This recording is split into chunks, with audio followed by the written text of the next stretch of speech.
প্রচন্ড ঝগড়ুটে বউ, প্রচন্ড স্বামীর সঙ্গে ঝগড়া করে, দিয়ে বউ আমরা বাপের বাড়ি পালায়।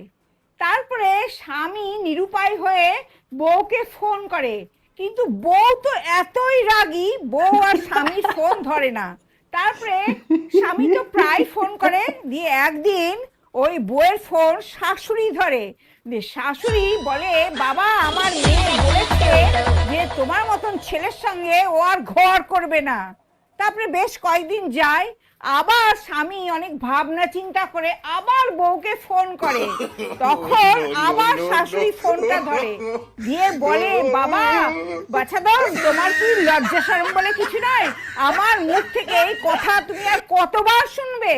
তখন স্বামী বলে, মা আপনার মুখ থেকে এই প্রথম কথাটা শুনতে আমার খুবই ভালো লাগে, আমি পরম শান্তি পাই, আপনার পায়ে শতকোটি প্রণাম, এই জন্যই আমি বারে বারে ফোন করি।